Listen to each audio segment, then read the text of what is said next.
Bueno, continuamos un poquito más con Pascal en esta vida tan particular que tuvo Pascal de ciencia, matemática y religión.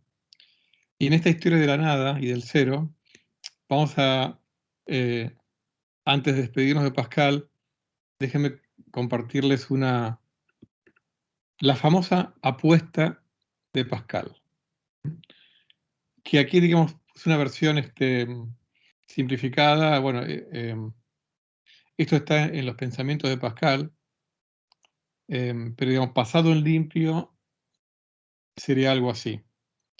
El que todavía no está muy familiarizado con la teoría de la probabilidad, déjenme explicarles que en probabilidad la esperanza de una variable aleatoria está dada por la suma de la probabilidad de cada uno de sus valores posibles multiplicada por el valor posible. ¿Ok? Entonces, digo cualquier cosa. Si yo, no sé, hice un negocio o una apuesta por el cual puedo o bien ganar, vamos a poner algo optimista, o bien puedo ganar 3 pesos o puedo ganar 10 pesos. Y hay un 40% de probabilidades de que gane 3 pesos y un 60% de probabilidades de que gane 10 pesos, ¿no? Mi esperanza en cuanto a la ganancia de esta apuesta o negocio es 0,4 por 3 pesos más 0,6 por 10 pesos. ¿Ok? Y eso me va a dar un número que es mi esperanza de cuántos pesos voy a ganar. Obviamente, en la práctica no voy a ganar la esperanza. Digamos, o gano 3 pesos o gano 10. Pero digamos, la esperanza básicamente se define así. Una especie de resultado promedio, promediado con las probabilidades de cada posible resultado. Bueno, entonces, hecho esa introducción, el razonamiento de Pascal fue el siguiente, y se los comparto en esta historia de la nada y del cero, porque aparece en el cero, en este razonamiento. La idea, el razonamiento de Pascal, ojo, uno puede estar de acuerdo o no, pero déjeme compartir ese razonamiento. Supongamos que hay un 50% de probabilidades. Acá hay otra cosa, ¿no? Y es que Pascal pone en un combo creer en Dios y la vida eterna. O sea que, digamos, sería creer en el Dios católico, en la doctrina católica, ¿no? Entonces, supongamos que hay un 50% de probabilidad de que sea cierto. O sea que hay un 50% de probabilidades de que exista la vida eterna. Y hay otro 50% de probabilidades de que no hay nada, de que no haya nada después de la muerte, ¿no? Si yo llevo una vida licenciosa, o sea, una vida de no creyente, no respetando la doctrina católica, los preceptos cristianos, etcétera, ¿no? Si yo llevo una vida licenciosa, entonces, si no hay nada después de la muerte, no pierdo nada, ¿no? Entonces, el resultado es 50% por 0 me da 0. En cambio, si es verdad todo lo que dice la Iglesia, y llevo una vida licenciosa, entonces me voy al infierno y pierdo infinito. ¿Ok? Esa pérdida infinita, Pascal, digamos, la representa con el número menos infinito. Entonces, si yo llevo una vida licenciosa, mi esperanza es menos infinito, porque 1/2 por 0 es 0. 1/2 por menos infinito es menos infinito. 0 más menos infinito es menos infinito. Mi esperanza con esta conducta, en este negocio de la vida, es menos infinito. Ahora bien, si llevo una vida devota, dice Pascal, ante la alternativa de que no haya nada después de la muerte, bueno, o sea, no gano nada por llevar una vida devota, y en ese caso, un medio por cero, cero. Ahora, si llevo una vida devota y existe la vida eterna, gano infinito. Ahora, entonces, como hay un 50% de probabilidades de que haya vida eterna, entonces multiplico por un medio. ¿Cuál es la esperanza al llevar una vida devota? Un medio por cero más un medio por infinito me da infinito. El razonamiento de Pascal es que conviene llevar una vida devota porque mi esperanza es infinito. Por supuesto que cada cual podrá cuestionarla. Hay muchas hipótesis por qué, digamos, es como que Pascal no valora esta vida. O sea, si esta vida es la única que hay, ¿no? Y si llevar una vida devota implica llevar una vida, digamos, una vida miserable, triste, demás, ¿cómo evaluar esa pérdida, no? O sea, si es la única vida que hay, ¿no? Más allá de otras cuestiones, ¿no? O sea, ¿por qué una vida licenciosa está relacionada con una vida mala? O sea, ¿qué significa licencioso? ¿No? Pero bueno, hay un montón de sutilezas, ¿no es cierto? ¿Qué significa asignar el 50% de probabilidades a estas opciones? ¿Qué pasa si en realidad esa probabilidad a priori de 50 y 50, ¿por qué es 50 y 50? Por ahí viene un ateo convencido que me dice que la probabilidad de que exista Dios es cero. Obviamente lo dirá él. Uno no tiene por qué estar de acuerdo. Pero en ese caso tendría la multiplicación 0 por infinito, que es un indeterminado en matemática. ¿Qué pasa si la probabilidad de que exista Dios es 0,00001? ¿No? Bueno, hay muchas sutilezas y esto se prestaría a infinitos debates. Pero bueno, interesante cómo en este caso el 0 y el infinito entran en un razonamiento sobre qué tipo de vida llevar en esta vida, valga el juego de palabras. Muy bien, sigamos avanzando.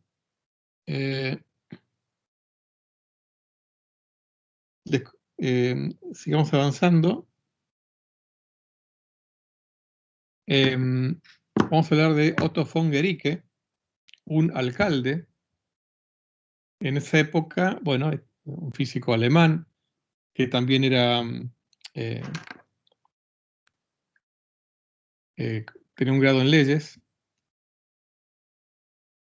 Llegó a ser alcalde de Magdeburgo, pero en una época en donde ciertas ciudades alemanas eran gobernadas por 4 jueces. En el caso de Magdeburgo, él fue uno de los jueces. Fue juez de Magdeburgo durante 30 años, pero eso implicaba tomar parte en el, digamos, en el gobierno de la ciudad. Bueno, se formó en Leipzig, en Jena y en Leiden, las universidades de esas ciudades. Pero tenía un fuerte hobby, que era el de las ciencias naturales. Y en particular, él estudió las obras de Pascal y de Torricelli. O sea, le apasionaba el problema de la presión, del vacío y demás. Y de hecho inventó la bomba de vacío moderna, digamos, basada en un pistón, un cilindro y válvulas que se abren en un solo sentido. O sea, esta idea de las válvulas que se abren en un solo sentido son las que permiten, a través de un pistón, ir incrementando el vacío de un determinado recipiente. Entonces yo cuando subo el pistón extraigo aire, ¿no? Y en el momento en que lo subo, entonces el aire se puede escapar por una válvula, ¿no? Pero luego esa válvula se cierra y no permite el ingreso de aire en dirección opuesta. Entonces, puedo, digamos, en la medida en que yo pueda seguir levantando el pistón, aumentar el vacío. ¿Cuál es el límite de eso? Y bueno, el límite está dado por la construcción de la bomba y por la cantidad de fuerza que yo puedo hacer también.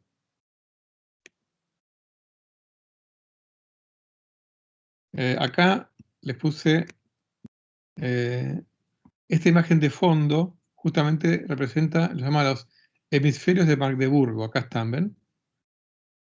Dos hemisferios de bronce, herméticamente sellados, o sea, no sellados, sino que con una rosca uno lo podía, digamos, enroscar, apretar bien, y luego tenía una serie de válvulas que uno le podía extraer aire. Acá están, ¿ven? Sus hemisferios de cobre originales tenían 50 centímetros de diámetro, estaban unidos a través de un orificio con una bomba de vacío. Logró un vacío tan grande que, según sus crónicas, ni 30 caballos de Ratisbona ni 16 en Magdeburgo pudieron separarlos. O sea, ató varios caballos a los extremos a cada hemisferio para que tiraran de las cuerdas y no pudieron separarlos. Vamos a cuantificar esto, ¿no?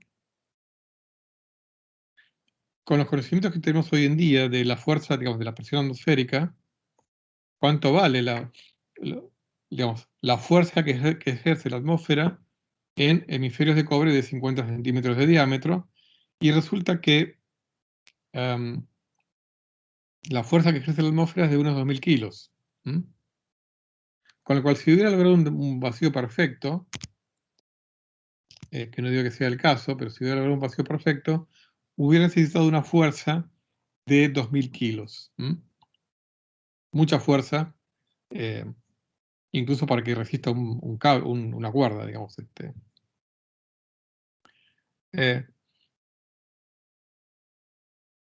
Incluso en estos experimentos, cuando estaba ya con un vacío bastante importante, aunque no absoluto, de hecho ni siquiera hoy en día se puede crear en el laboratorio un vacío absoluto, con su mejor émbolo y demás, según él en sus crónicas, ni siquiera la suma de 50 hombres podía evitar que la presión de la atmósfera llevara el émbolo de nuevo hasta el fondo del cilindro. O sea, cuando ya llegaba a un cierto punto de vacío, ni siquiera 50 hombres podían volver a levantar el émbolo para quitarle un poquito más de aire a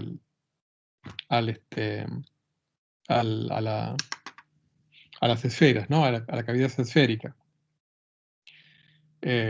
Más allá de cuestiones constructivas y de cómo sería esa soga, pero imagínense 50 hombres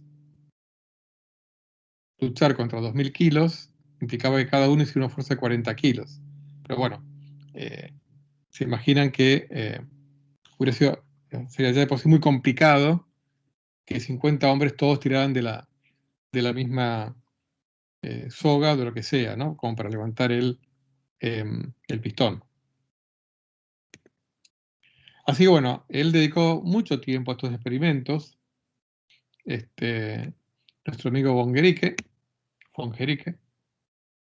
y escribió una obra que se llamaba Nuevos Experimentos, en donde le dedica bastantes párrafos a la nada, ¿no? Entonces como que él sintió que era un gran pionero, de hecho lo fue, o sea, realmente la bomba de vacío de Guericke fue una de las primeras realmente, y en su momento fue la más avanzada del mundo. Él sintió que estaba descubriendo o aproximándose al vacío y por lo tanto a la nada. Y escribió este texto con una especie de, yo lo llamaría casi una gloria a la nada, ¿no? Porque dice, todo es en la nada, y si Dios redujera el tejido del mundo al que creó a la nada, nada quedaría en su lugar más que la nada, tal como fue antes de la creación del mundo. Esto es lo increado. Porque lo increado es aquello cuyo comienzo no preexiste. La nada contiene todas las cosas. O sea, fíjense, claro, en realidad uno de los sustentos es que supuestamente, según la Biblia, antes de Dios crear el universo no había nada, ¿no? Pero esa nada para Guericke como que tiene cierto lugar privilegiado, ¿no? Acá es como que abusa un poco de eso, porque dice, la nada contiene todas las cosas. Es más preciosa que el oro, sin comienzo ni fin, más regocijante que la percepción de la generosa luz, más noble que la sangre de los reyes, comparable a los cielos, más alta que las estrellas, más poderosa que un rayo de luz, perfecta y bendita en todas las formas. La nada siempre inspira. Donde está la nada, cesa la jurisdicción de todos los reyes. La nada es sin engaño alguno. De acuerdo a Job, la tierra estaba suspendida sobre la nada. La nada estaba fuera del mundo. La nada está en todas partes. Dicen que el vacío es la nada. Y dicen que el espacio imaginario, el espacio mismo, es la nada. O sea que, evidentemente, para von Guericke, la nada era algo importante, tanto para él como para la creación misma, ¿no? O sea, es como que lo compara con el oro, la luz, como algo inspirador. Pero bueno, eso va en el gusto de cada uno. Muy bien, en esta historia del vacío vamos a ir a otro importante protagonista, como fue Robert Boyle, que muchos de ustedes lo conocerán por la ley de Boyle, ¿no? O de Boyle y Marriott, que tiene que ver con los gases. Más adelante volveremos sobre Boyle. En este momento nos interesa en su relación con el vacío, de origen irlandés.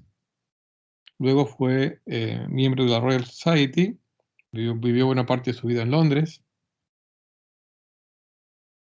Era de familia muy bien acomodada, muy rica, con lo cual en su juventud hace un viaje de estudios que incluye ir a Florencia, donde conoce las ideas de Galileo.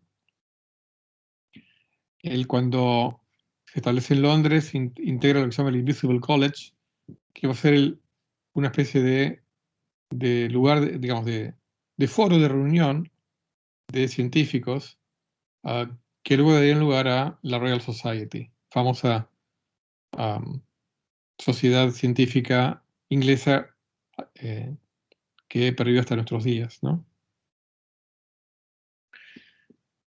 Bueno, en el año 1659 le encarga a Robert Hooke, otro miembro de la Royal Society, la construcción de lo que llama motor de neumático, lo que hoy llamaríamos bomba de vacío, siguiendo las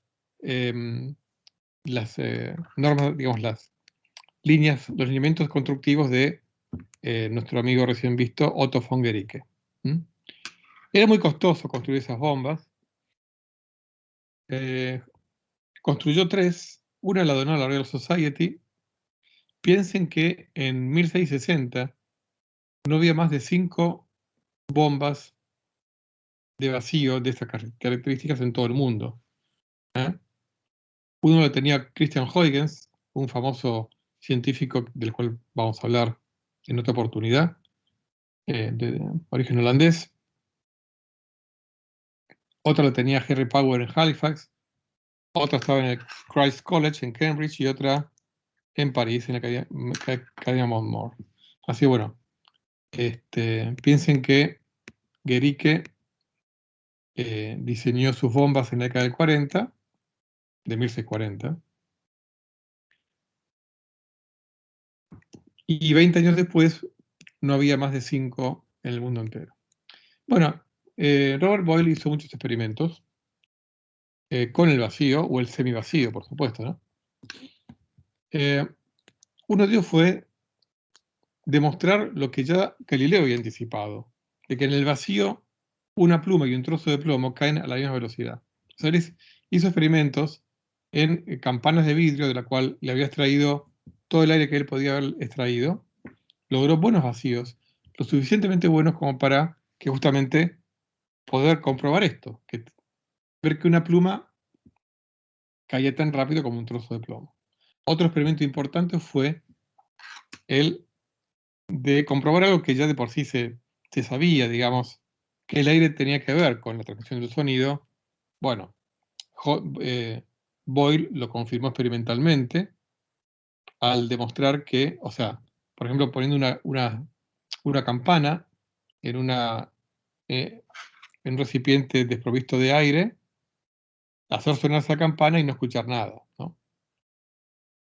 Y bueno, y por supuesto el famoso principio que lleva su nombre junto con Mariotte, porque paralelamente también lo descubrió un francés, Mariotte, de que el volumen ocupado por un gas es inversamente proporcional a la presión de ese gas, ¿no? Esa es la ley de Boyle y Mariotte. Y bueno, hizo un experimento entre tantos otros que hoy en día cualquier sociedad productora de animales lo cuestionaría fuertemente, ¿no? Yo les voy a comprobar, les voy a compartir con ustedes la narración de la mano del propio Boyle de este experimento, el experimento número 41, que lo pueden encontrar en una obra titulada Los trabajos del honorable Robert Boyle. Les leo el fragmento final del experimento 41. Escribe, el pájaro, o sea, en esta, ¿ven? Acá está la cúpula de cristal, donde o había una pluma cayendo, o una campana repicando, o, como en este caso, un pobre pájaro. El pájaro por un rato pareció suficientemente vivo, pero bajo una succión mayor de aire, comenzó manifiestamente a decaer y parecer enfermo, y muy poco después fue sorprendido por convulsiones tan violentas e irregulares como habitualmente se observa en aves de corral, cuando sus cabezas son arrancadas. Dado que el pájaro se abalanzó una y otra vez, 2 o 3 veces, y murió con su pecho hacia arriba, su cabeza hacia abajo y su cuello torcido. Uno podría decir, bueno, que aunque sea, podría haber cortado el experimento un poquito antes, ¿no? Como para darle chance al pájaro de que se recuperara. Bueno, está claro que este es un experimento cruel que también demostró la importancia del aire para la vida, ¿no? Acá hay un cuadro de un siglo posterior de un artista inglés, Joseph Wright of Derby, cuyo título es Un experimento acerca de un pájaro de una bomba de aire. Yo no sé si alguna vez Boyle o alguien hizo este experimento en presencia de niños, pero bueno, quizá la creatividad del artista le hizo incluir a esta niña, a estas dos niñas y qué sé yo. Muy bien, como verán, el vacío cada vez más se hacía un objeto de experimentación. Bueno, sigamos avanzando. Ahora con un filósofo natural francés, o sea, científico francés, John Théophilus de Sagulier, que se hace miembro de la Royal Society de Londres. Ganó 3 medallas Copley. Él hizo experimentos en electricidad también. Incluso llegó a ser asistente de Newton. Acá ya estamos entrando de a poco en el siglo XVIII, porque bueno, estudió en Oxford. ¿Y por qué nos interesa? Porque él también hizo experimentos con el vacío. Entonces, les voy a compartir este fragmento de una publicación en la revista, que sigue existiendo en la actualidad, la revista, las Philosophical Transactions of the Royal Society. Dice, el señor de Sagulier, acá van a entender por qué puse la transparencia, el título, la moneda y el papel, ¿no? El señor de seguridad mostró el experimento de dejar caer un pedazo de papel y una guinea de una altura de alrededor de 7 pies en un vacío que había logrado con 4 vasos dispuestos uno arriba del otro, siendo las juntas alineadas con cuero humedecido con aceite, de forma de excluir el aire con gran exactitud.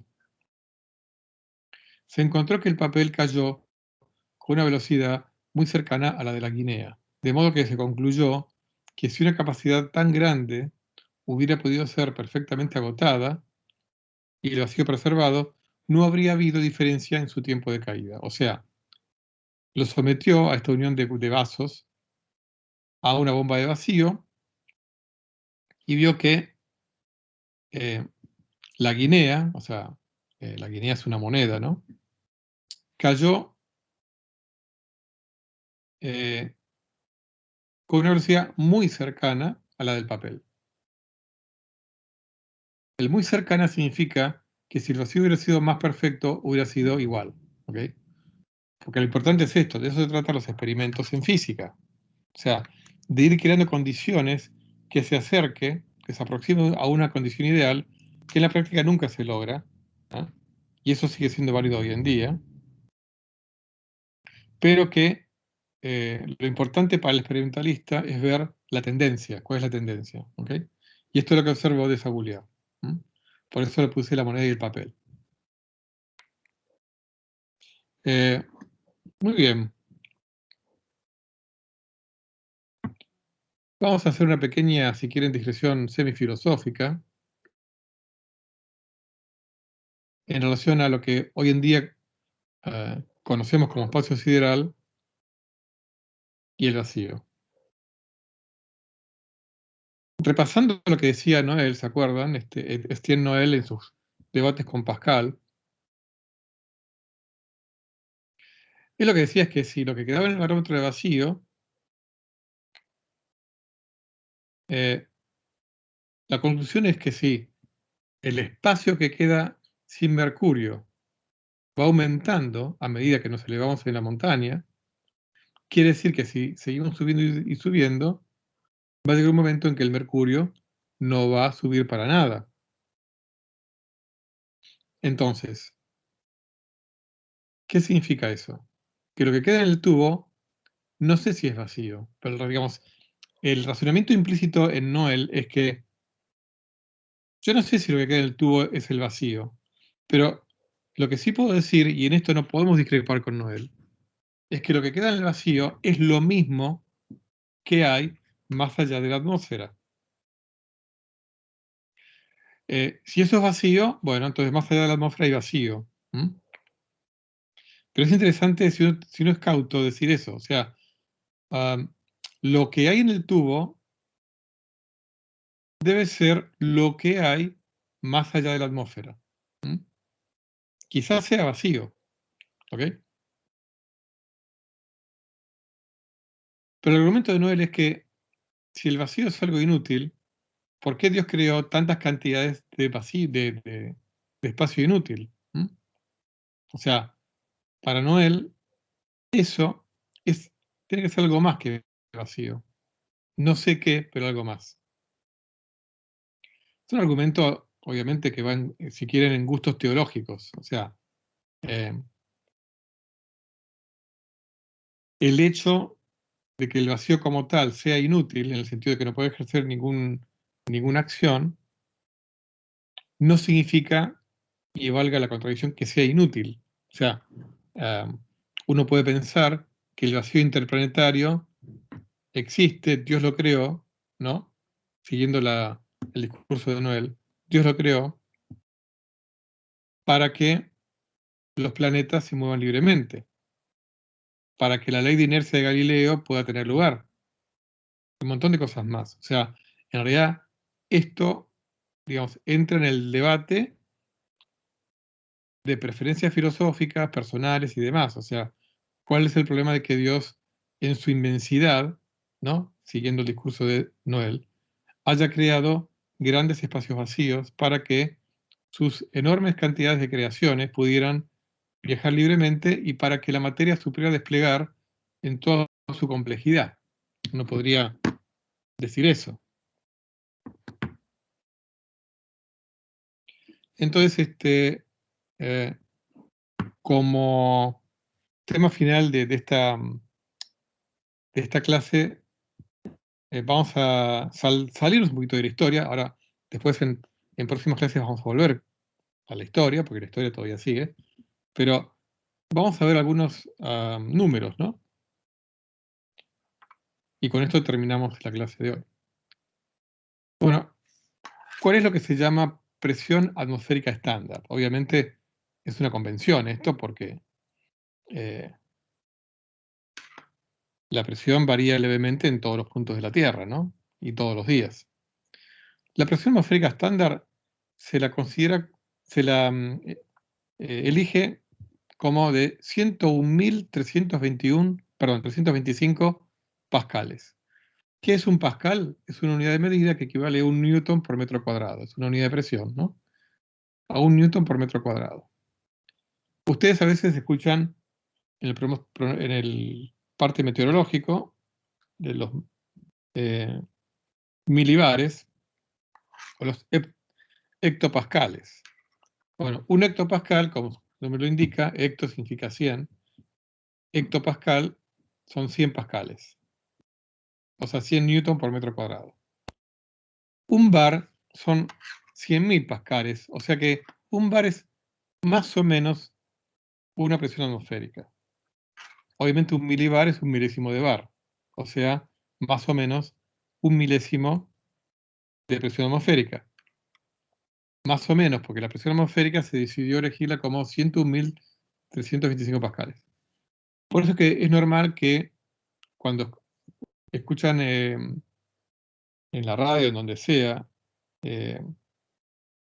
la presión atmosférica, es común que sea de, no sé, 1010 milibares, 1000 milibares, 1005, 1013, 1014 milibares, ¿ok? Eso es lo normal, porque justamente un bar es casi una presión atmosférica estándar, ¿no? Y lo mismo con los hectopascales, o sea, milibar y hectopascal es lo mismo. Un hectopascal es igual a un milibar. Entonces, uno puede decir 1010 hectopascales, 1010 milibares, ¿ok? Pero bueno, es una unidad de presión. Entonces, pero vamos a trabajar con el pascal, que tiene que ver con la unidad internacional de medidas de presión, o sea, un newton por metro cuadrado. Bueno, un vacío bajo, de lo que se considera vacío bajo, es un vacío que tenga entre 100.000 pascales, vamos a ir disminuyendo, ¿no? O sea, es entre 100.000 pascales y 3.000 pascales. 100.000 pascales, como vimos, es más o menos una atmósfera. Ya 3.000 pascales es, fíjense, eh, es poco más de un centésimo de atmósfera. Bueno, estos rangos de centésimos de atmósfera se pueden lograr con equipos muy sencillos, domésticos, como por ejemplo una aspiradora. Puede lograr pocas centésimas de atmósfera de presión, o sea, 3.000 pascales. Un vacío medio se lo considera como un vacío que esté entre los 3.000 pascales y una décima de pascal. Para esto ya necesito una bomba no, que se puede comprar en una ferretería, pero es una bomba, ya no es un aspirador, una bomba que tenga algún que otro caballo de fuerza, ¿no? Porque ya estamos hablando de milésimos de atmósfera o menos.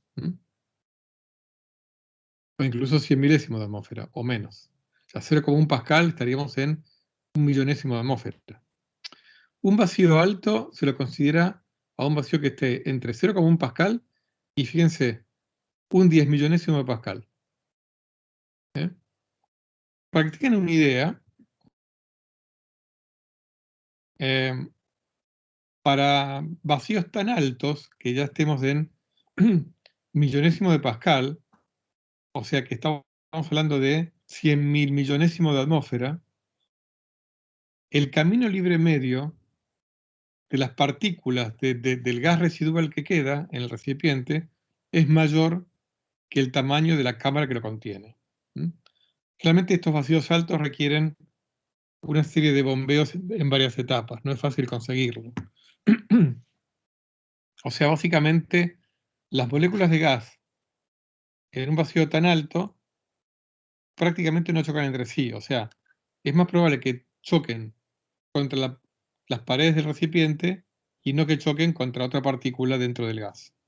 ¿Ok? Porque eso se llama camino de equilibrio medio, es cuánto trayectoria recorre una partícula entre choque y choque. Por ejemplo, para el aire o vacíos normales bajos, las partículas chocan varias veces entre sí antes de volver a chocar contra el recipiente del contenedor. Pero para un vacío alto, no. Y bueno, luego está el vacío ultra alto, que va entre 10 millonésimas de Pascal y, fíjense, a 1000 millonésimas de Pascal o 10.000 millonésimas de Pascal. O sea, 10 a la menos 7, 10 a la menos 10. O sea, 10.000 millonésimas de Pascal. Algo inconcebiblemente vacío, que no es trivial conseguirlo.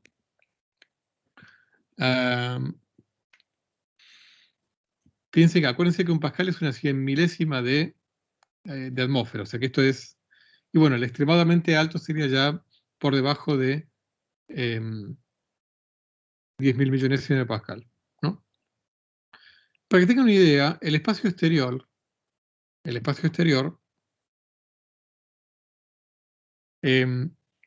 tiene vacíos, o sea, el espacio exterior, para empezar, no es vacío absoluto, el vacío absoluto no existe, digamos, en ninguna parte, es una idealización. El espacio exterior oscila entre un 10 milésimo de Pascal y, bueno, este número extraordinariamente chiquito, 3 por 10 a la menos 15 pascales, o sea, 3.000, digamos, 3 mil billonésimos de Pascal. Para que tengan una idea, en el espacio interplanetario, el camino libre medio es mayor que el tamaño de los planetas, pero menor que el sistema solar. O sea, que una partícula de gas o de polvo en el espacio interplanetario, o sea, dentro de nuestro sistema solar, es probable que viaje por todo el sistema solar sin chocar con ningún planeta cuando viaja, digamos, pongámosle, algunos miles de kilómetros. Obviamente, como es menor el camino libre medio que el tamaño del sistema solar, una partícula de polvo, de gas interplanetario, y lo más probable es que choque con algún planeta o con alguna otra partícula en algún momento de su recorrido. O sea, es poco probable que salga del sistema solar. Con algo va a chocar. ¿Okay? Ahora, bueno, el vacío perfecto es un estado ideal sin partículas, imposible de lograr en el laboratorio e incluso imposible de lograr en la naturaleza. O sea, no hay ningún lugar en el universo en donde no haya nada. Para que tengan una idea, en el espacio interplanetario típicamente puede haber miles de átomos por litro. Ahora, esos miles de átomos por litro es algo que no se puede lograr en ningún laboratorio de la Tierra, eso. O sea, para que tengan una idea, bueno, algunos de ustedes que haya cursado química o que recuerde química del secundario, el número de Avogadro es del orden de 10 a la 23, que tiene que ver con el número de átomos que hay, o de moléculas que hay, en un mol de un gas ideal. 10 a la 23. O sea que en un litro de gas a presión atmosférica, típicamente hay 10 a la 23 partículas, o sea, moléculas. Utilizando la convención hispanoamericana de llamar billón a 1 millón de millones, ¿no? 10 a la 23 es 100.000 trillones de moléculas. Imagínense que lo que llamamos vacío ultra alto, el más ultra alto, que sería 10 a la menos 10 pascales, sería 10 a la menos 15 atmósferas. O sea que el vacío ultra alto, como la presión es proporcional al número de moléculas que hay, entonces el vacío ultra alto, 10 a la menos 15 atmósferas significa 10 a la 23 por 10 a la menos 15 me da 10 a la 8. O sea, en el vacío ultra alto hay 100 millones de moléculas por litro. O sea, mucho más de lo que hay en el espacio interplanetario. ¿Ok? O sea, el vacío ultra alto es mucho más denso que el espacio interplanetario. Eso para que sea una idea de lo que estamos hablando. Pero esto no termina aquí. Vamos a dejar para el comienzo de la siguiente clase un poquitito más sobre los vacíos que hay en el universo, antes de retomar con nuestra historia del cero a nadie al vacío. Hoy vamos a dejar aquí.